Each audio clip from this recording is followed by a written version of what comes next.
Tonight on CFTK-TV News, the Lake Babine First Nation postpones their food fishery season, Kamat Search and Rescue pull 9 people from the water, and new data on how Canadians feel about major projects. Northwest BC's only television news team. We are CFTK-TV News.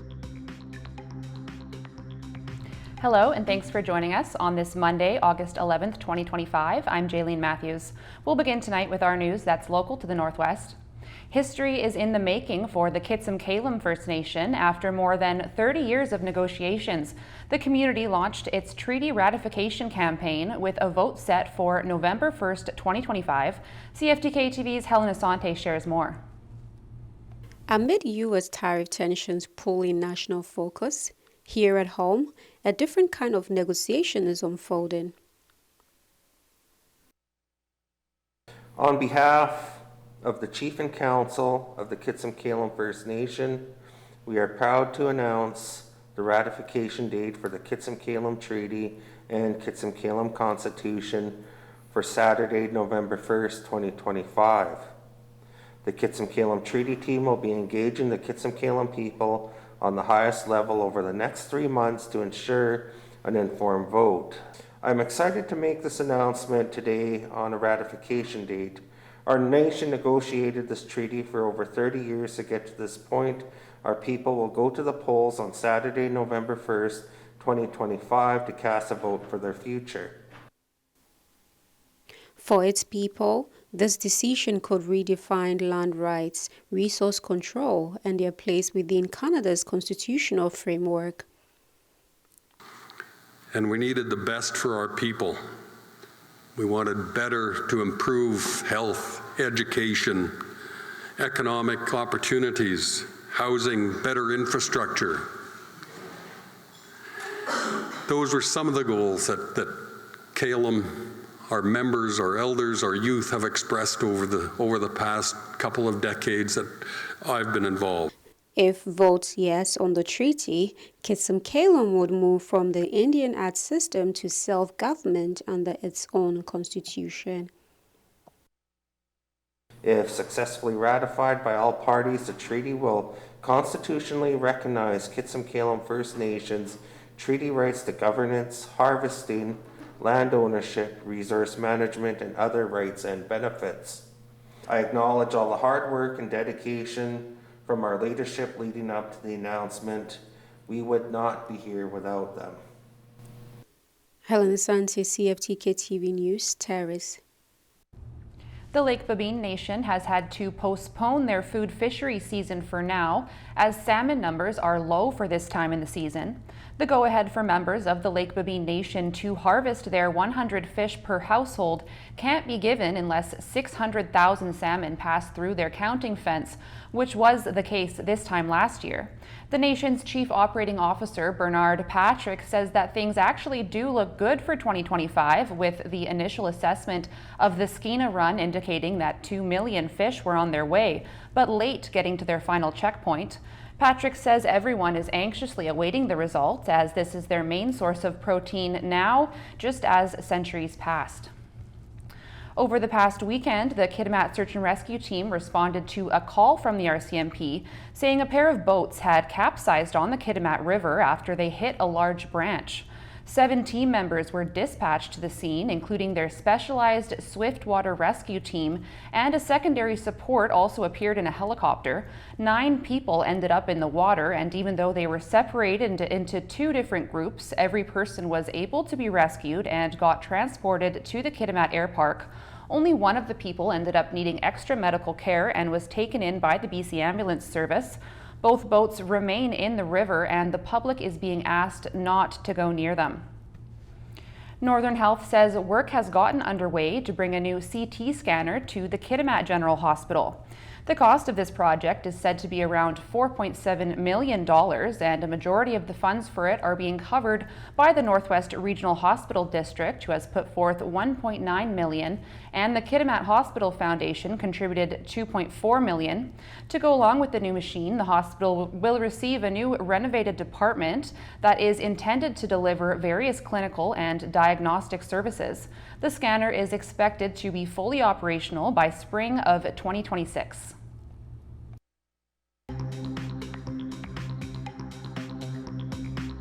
Coming up next, Canadians weigh in on fast-tracking projects.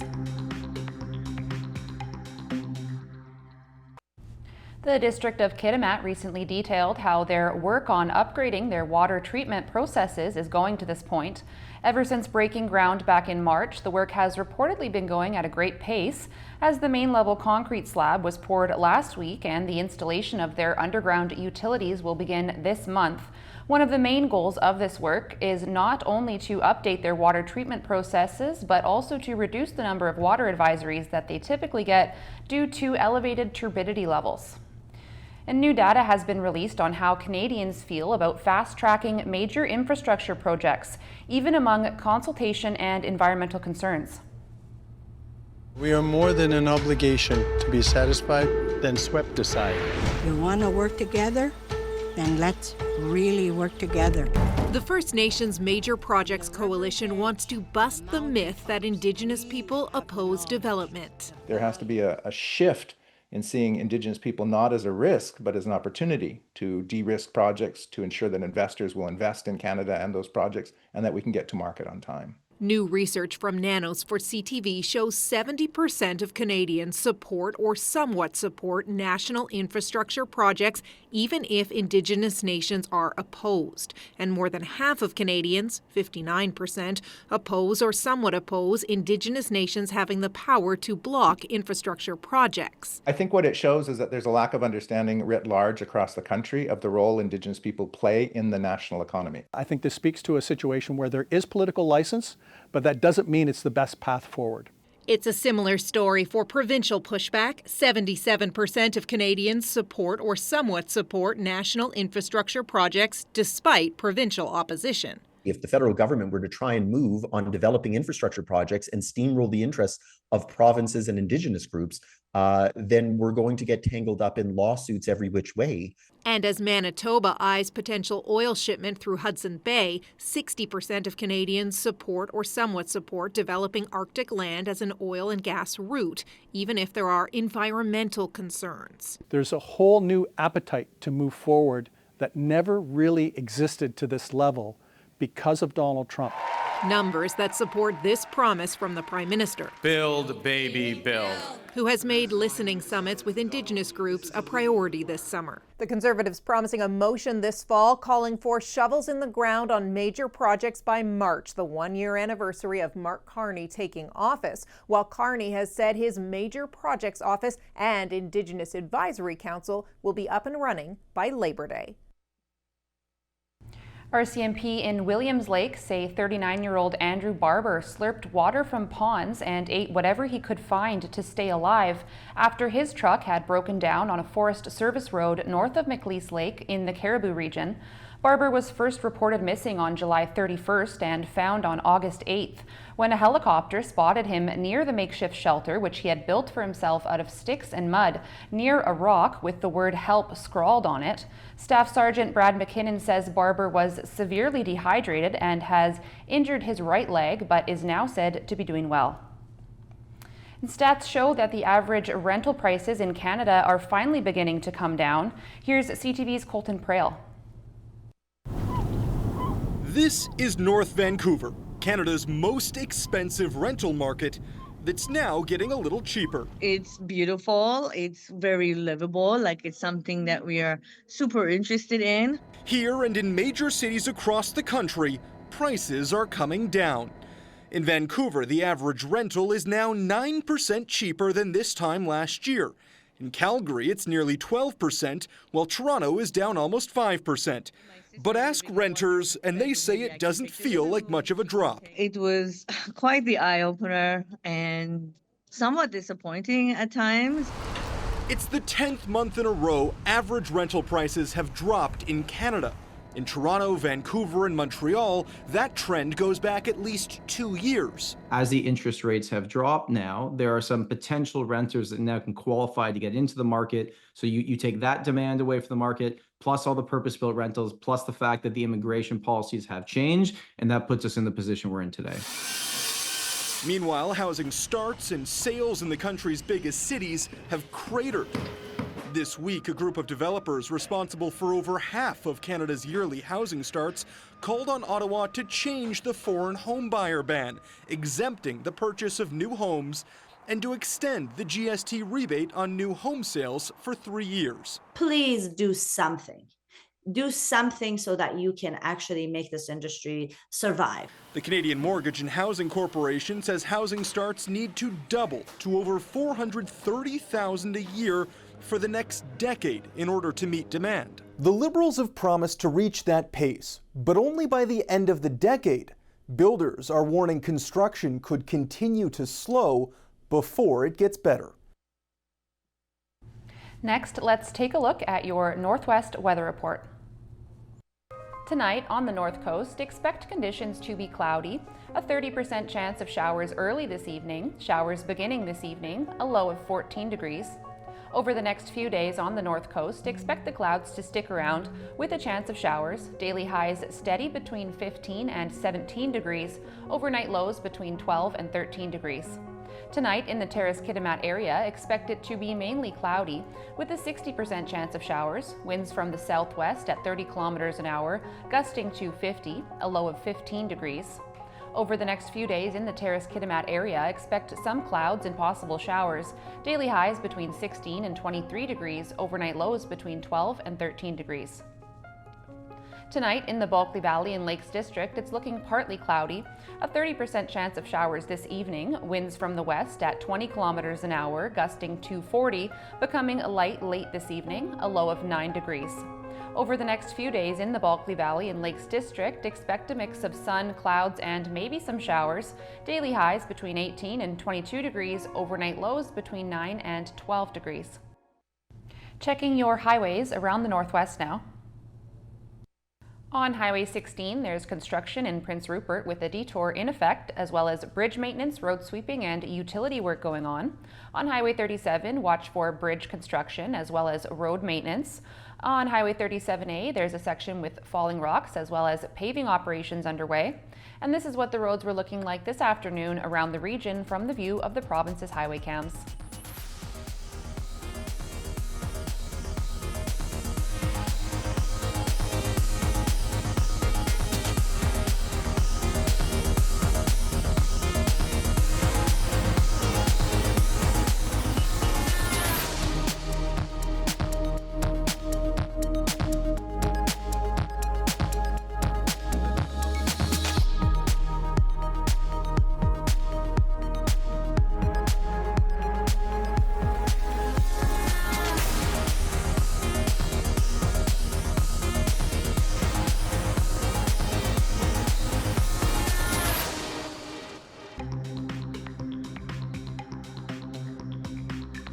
Still to come, bountiful berries bring out the bears.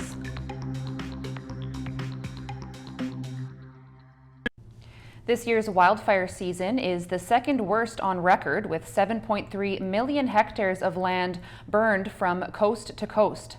It's renewed calls for a National Fire Administration and Agency. CTV's Kathy Lee with an update on the latest wildfire battles. The air is clearer in the Kawartha Lakes region, a dramatic shift. You could literally look at the end of our driveway and see big plumes of dark smoke. Dozens of fire crews in the Ontario area working to contain an out-of-control wildfire. In Newfoundland, the Kingston wildfire growing to over 5,000 hectares, the Premier confirming damages to structures in various communities. Please know our hearts are with each and every one of you. And in BC, the Wesley Ridge wildfire on Vancouver Island had minimal growth, but still remains out of control. Persistent hot and dry conditions into the week will further compromise air quality. As the fire gets a little bit more heat and that direct sunlight, we can expect to see a lot more smoke. Experts say this year's wildfire season is the second worst on record, renewing calls for a national fire administration. The benefit national administration is really around coordination and the reallocation of resources all across Canada in times when they need it the most. Others calling for a national wildfire agency with more resources to deploy where they are needed during a surge. There's just too many fires, there's not enough resources. We call on help from around the world and from the Canadian Armed Forces, but we should be able to handle this on our own. The Canadian Interagency Forest Fire Centre plays a critical role in coordinating resources between provinces, but in the case of Newfoundland, there is a delay. The 2 water bombers from Ontario we've been advised there is a delay as they deal with wildfires in their own province. The federal government says that work is underway to improve Canada's wildfire response capacity, including better coordination across jurisdictions and building long-term resilience. Kathy Lee, CTV News, Calgary. A bountiful berry season in Alberta has experts warning people about a related increase in grizzly bear activity. Here's CTV's Kathy Lee. Amidst the beauty in Kananaskis, the land bursts with berries. And where there are these juicy fruits, there are bears. With bear spray. An increase in Bruin activity in the area. They're all over the place, black bears and grizzly bears. Prompted Derek Ryder and his team to set up at the Canmore Nordic Centre to alert visitors. This is really important, especially for tourists who don't live here or are knowledgeable. Alberta Parks confirms there are now 17 bear warnings and closures in various popular areas in Kananaskis country. The Forestry and Parks Ministry says in July and August, bears are focused on eating as many buffalo berries as they can. The reason there have been an increase in human and bear encounters is because of the bumper berry crop, thanks to ideal weather. We had a great amount of rain, but we also had warm at the right time. Alberta Parks advises visitors to make noise, travel in groups, be aware of surroundings and bear warnings, keep pets on a leash, and carry bear spray anytime they're on the trails. These are precautions Howard Maw now takes every time in the backcountry after a grizzly lunged at him and his wife on a trail in Kananaskis country last month.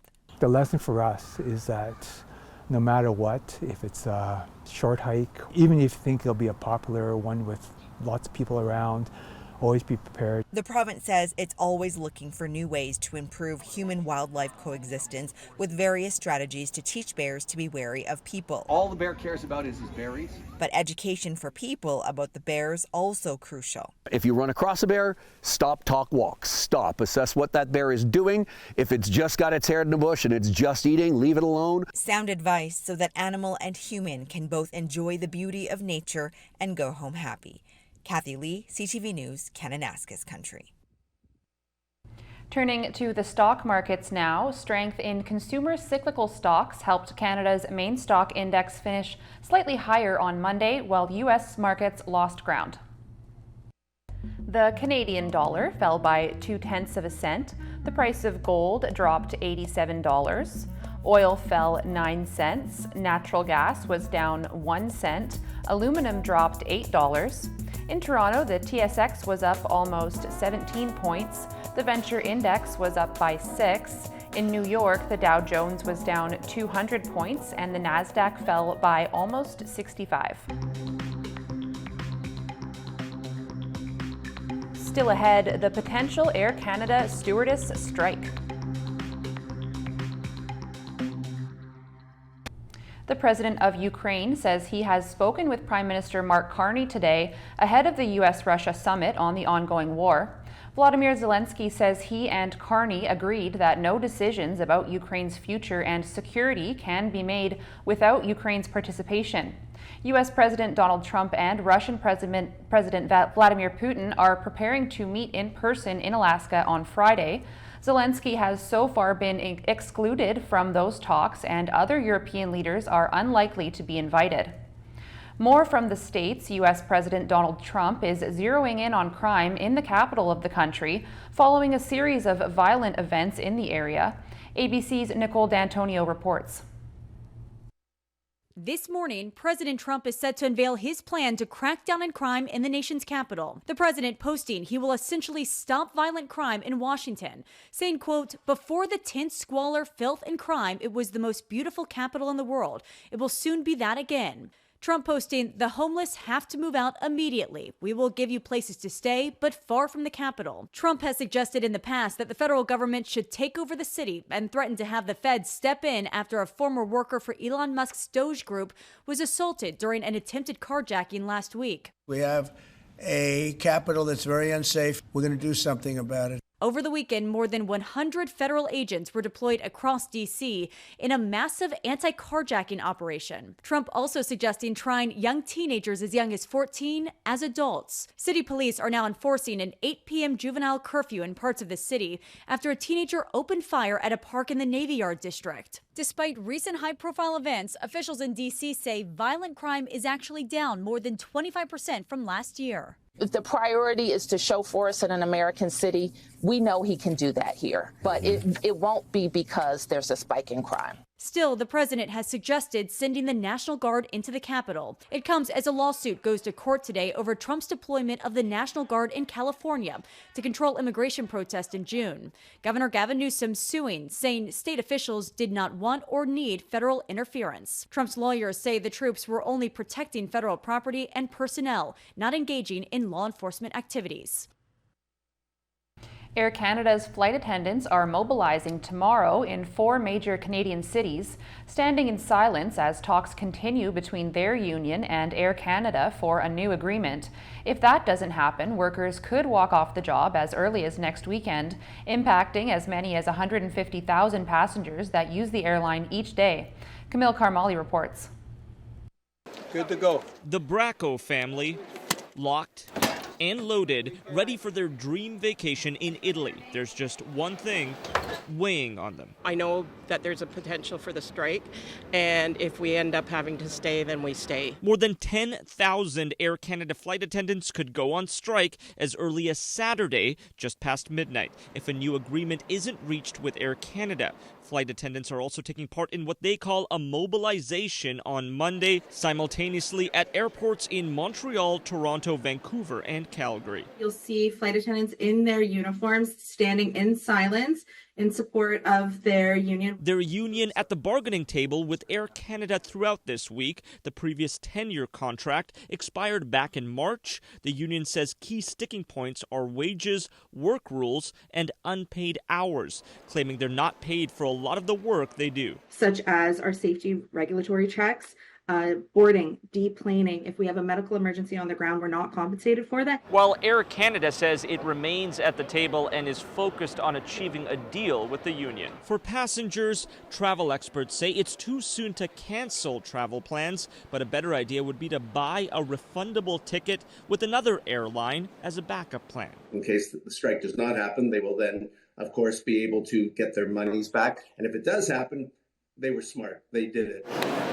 For 11-year-old Dania Masoudi, it's a little too late leaving for Morocco. I hope that it's not an issue because I really want to get back like August 20th, August 19th before my birthday. Hoping for the gift of spending her birthday with her dad, with thousands of other passengers also hoping the two sides land on an agreement. Kamal Karamali, CTV News, Toronto. That's our news for now. For more local news, you can visit us at CFTK-TV.com. We're also on YouTube, TikTok, X, and Blue Sky. We'll be back tomorrow with more news from the Northwest, BC, and beyond. Thanks for watching.